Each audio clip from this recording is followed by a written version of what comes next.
Kai is probably one of my favorite sociopaths. And that's a really weird statement to make, huh? But it's true, and here's why.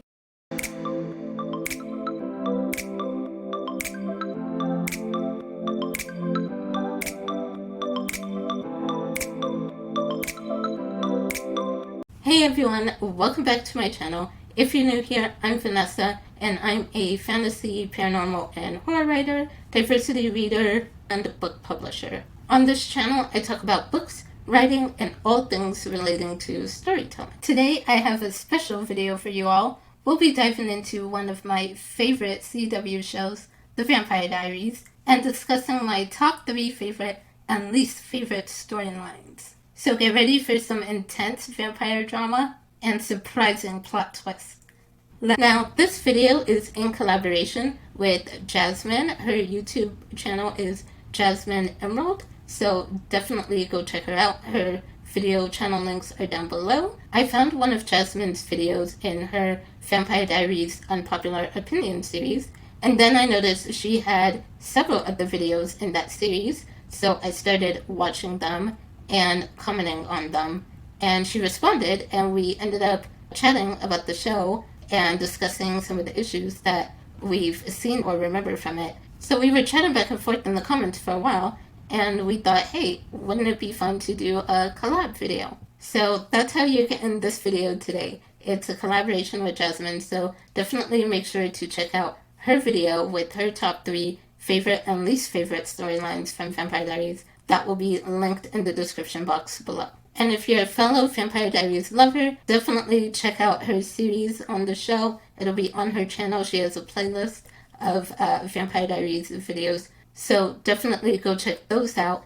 And if you like reaction videos to like movies, music, TV shows, she's in the process of revamping and updating her YouTube channel and uploading more reaction videos to different shows, movies, and music.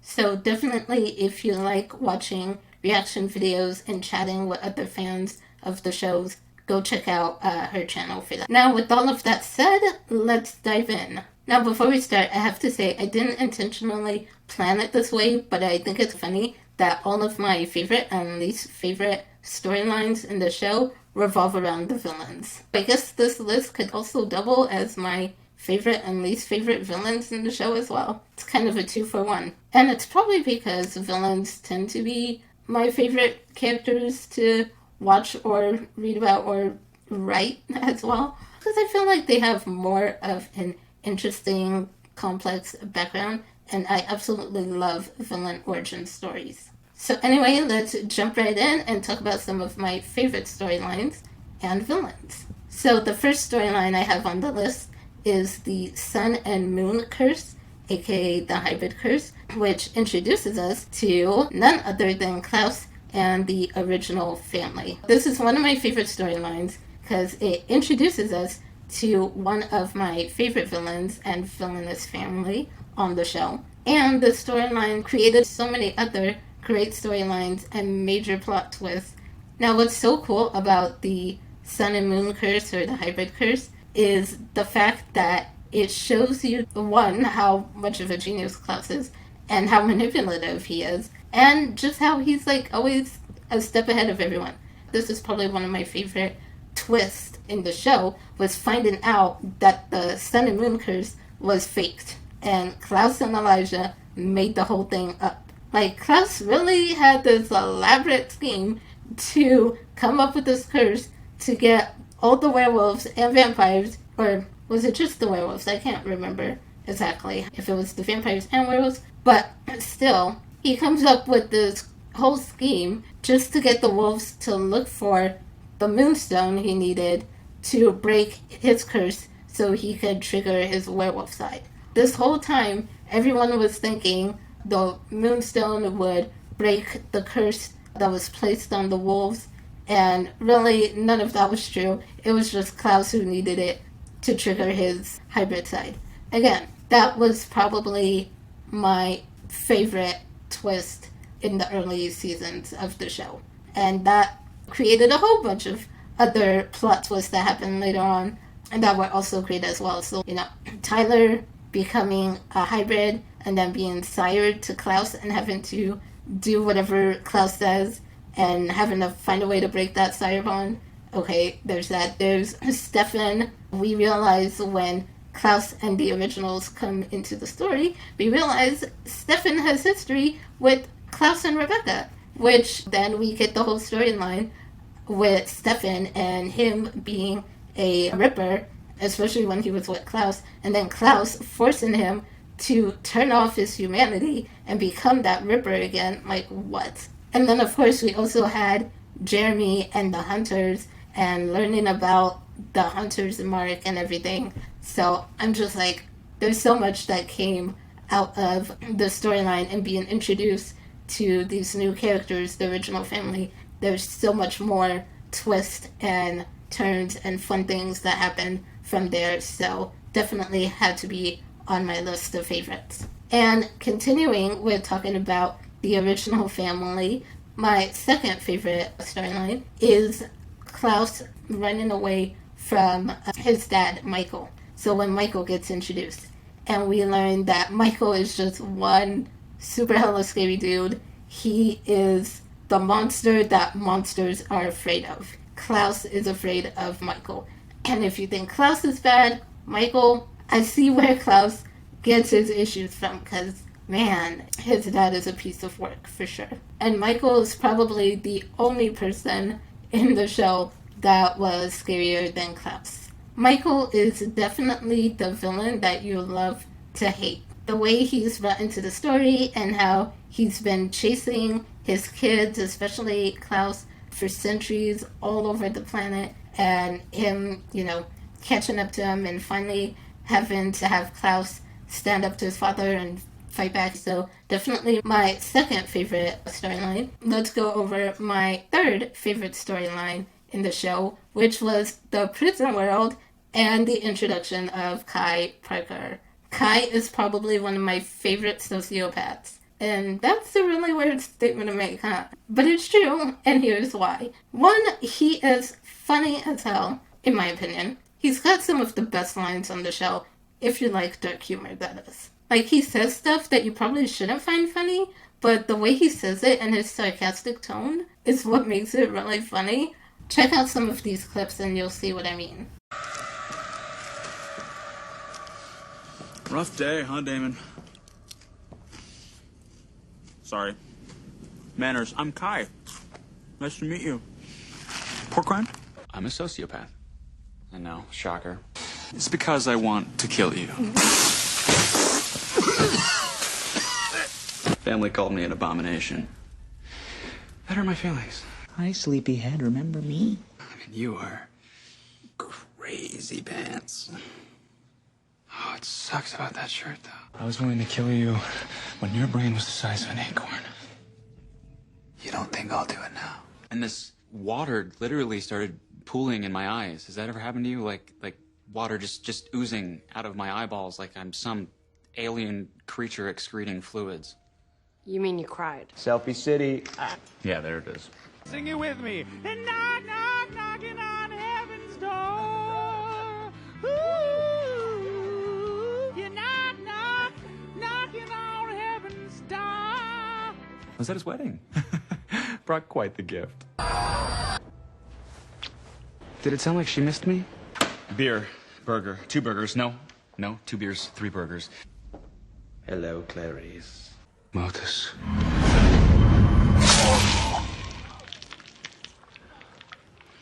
Well, at least I felt that. Another reason why I love Kai so much is because he's also a villain that you just love to hate. Some villains are just evil geniuses, and you hate them so much, and you want to see them die a slow, painful, agonizing death because of all the shit they put the other characters through. But you still can't help but admiring how ruthless they are. This is Kai. These are the villains that make you go, you son of a bitch, now that is fucking evil. Though if I was a villain who had no empathy or remorse for anyone, I'd probably do the same thing, because it's kind of genius in an evil, villainy way. So I still don't like you, but I admire the strategy. I mean, killing his sister on her wedding day while she's pregnant with twins, just so he can retain his power and not have to compete with the twins when they're older. Okay, here we go. Look, technically, I was trying to kill you and your sister, but that's all over now, so I say we just move on. Not to mention the fact that he killed himself and turned himself into a heretic just to become even more powerful. Miss me? No? Oh, well. If that doesn't say evil genius, I don't know what does. I totally get why his family trapped him in the prison world. Definitely, Cade, that was needed. That's why they banished me here. This place is a prison. They created it for you. Yep. This isn't your hell, Damon. It's mine.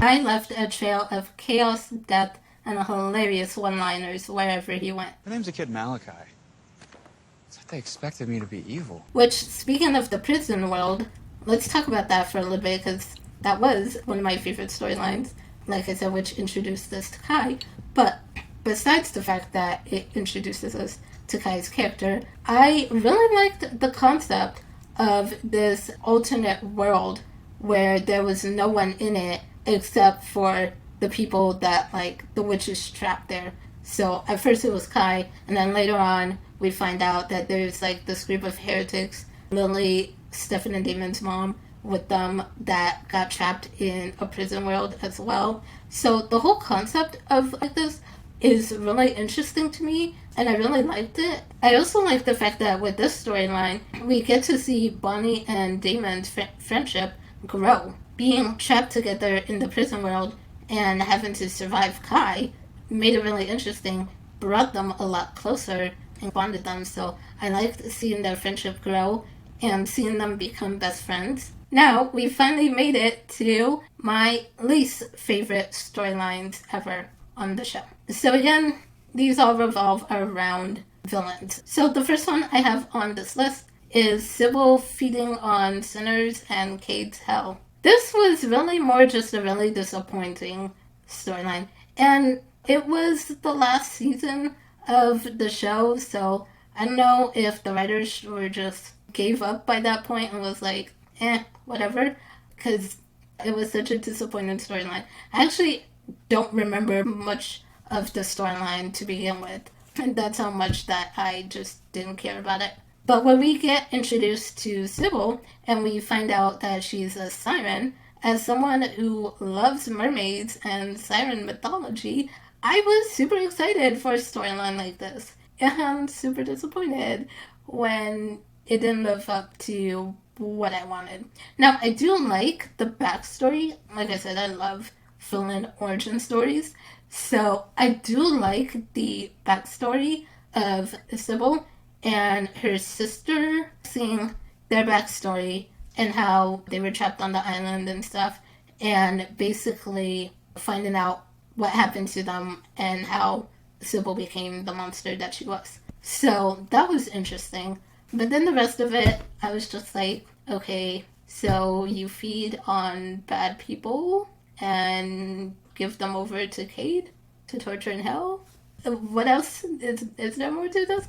And then Cade, him being the devil and being, like, in charge of hell, and him coming to our world, to Mystic Falls and stuff. That was another one that I was just like, again, kind of disappointed. I felt like, being that they were season's 8 big bad villains, and season 8 is the final season of the show, so these are the last villains we're gonna get on the show, they just didn't live up to my expectation. I'm like, Klaus was more interesting and better and scarier. Cade was more interesting and better and scarier. The final season, where they feel more like season 2 or season 3 villains than a season 8 finale type of villain. And I felt like it should have been way harder to defeat them than it was. I don't know. You guys can agree with me or not, but, and again, I haven't seen the show in years. Barely remember the later on seasons because it went downhill for me in the later on seasons. But I will rewatch them. I know. We'll see how I feel when I rewatch them. But yeah, there's not much else I can say about them except for they were just pretty disappointing. especially Sybil being a siren. I really wanted her to be as bad as Klaus or Kai, but apparently female sociopath is too much to ask for. Not in my story, though. I do have a female version of Klaus. Also, Sybil torturing Damon and Enzo was a little bit fun to watch, but even her torturing them did not live up to what Kai did to torture them. Kai's torture has lasting effect. Kai is gone by this point. We will see him again, but by this point when Sybil gets introduced, Kai is dead and gone, but his torture on Damon is still there. Elena is still in a magical coma, and as of this point, the only way to wake her would be for his best friend to die, Bonnie. Kai's torture of Damon still going on. Sybil, her method of torture just doesn't really live up. The second one on the list for least favorite storylines is the Heretics, and this was another one for me that was like super disappointing because I loved the concept of the Heretics, and I wish there was more that was done with their group. Actually, it's sad to put this one on my list of least favorites because I love the concept so much, and I think it could have been so great, but they dropped the ball on it, and I just wanted so much more than what we got from the Heretics. I love the idea of having half vampire, half witch hybrids that are so dangerous they have to be locked away in another world. The group of Heretics are another concept from the show that I loved so much. I made my own version of them in my story. They're not called Heretics in my story. I actually don't think I gave them a name for what they are. Just hybrids is what I refer to them as, which there are a lot of different hybrids in my story.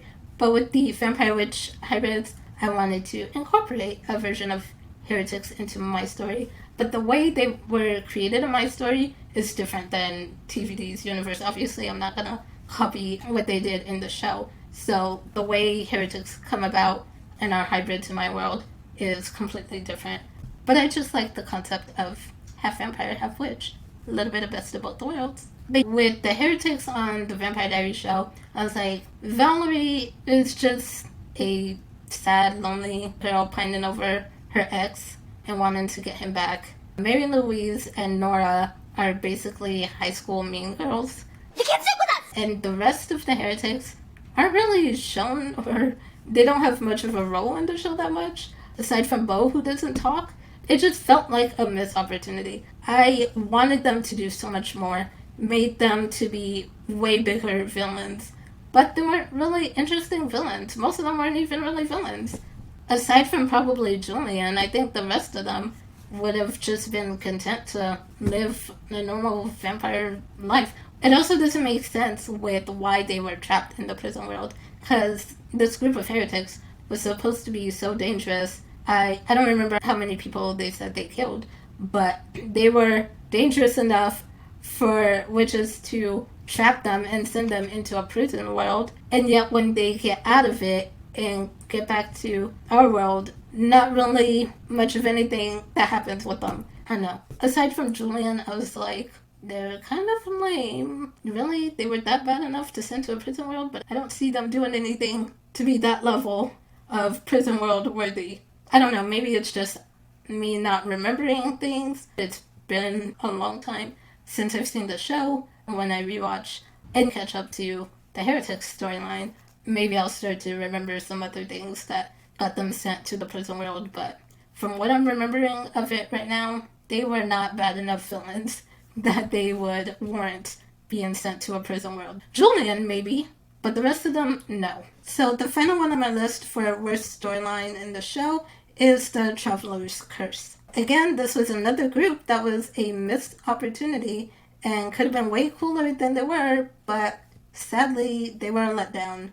And I feel like towards the end of the show, like the second half of the show's run, I feel like they still have these really cool, interesting concepts and ideas, but they're not fleshed out enough to make them really shine like they did in the first half of the show. And I wonder if maybe part of this is because the show had gone on for so long that the magic and the lore of the world started to become used more as a plot device.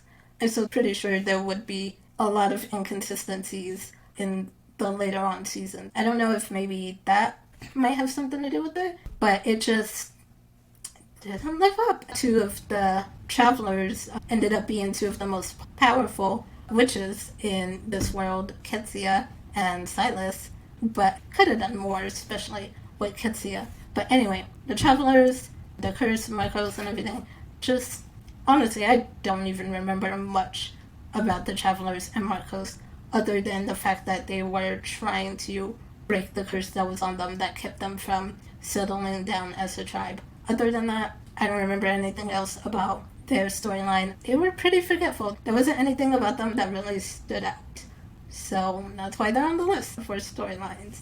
Again, another one that was a missed opportunity, because they could have been way cooler, but they needed to be fleshed out more. Okay, so those are my top 3 favorite and least favorite storylines from the Vampire Diaries. Don't forget to check out Jasmine's video to see her top 3 favorite and least favorite storylines from the show. Her video will be linked in the description down below, as well as her channel, so go check it out. Also, let me know in the comments below if you guys want to see some more Vampire Diaries videos from me, and as I rewatch the show, what are some of my takeaways from a writer's point of view.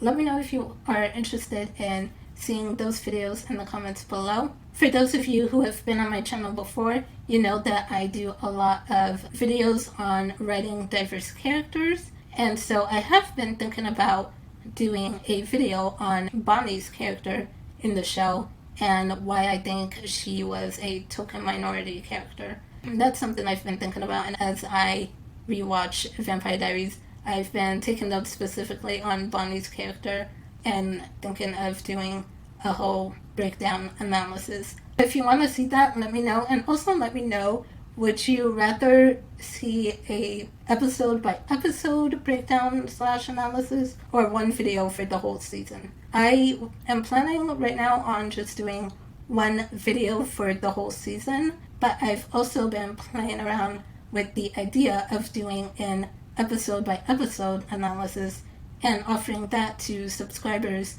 on either my email list or Patreon once I finally get that set up. I just want to get a feel for how many people might be interested in an episode by episode breakdown, and if there's enough people interested, then I might offer that for subscribers, but then still have the one video for the whole season on this channel. Let me know what your thoughts are on that and what your preferences are, if you have any. So that's pretty much it for this video today.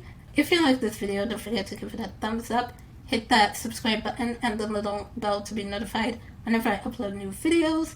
And also, let me know your thoughts. Do you agree with some of my favorites and least favorites? Tell me what are some of your favorites and least favorite storyline from the show. I love talking about Vampire Diaries and its spin-offs, so chat with me in the comments below. That's it for today. Don't forget to check out Jasmine's video and see if we have any storylines in common for our favorites and least favorites, or if we agree on any of them. I will see you guys next month. Bye!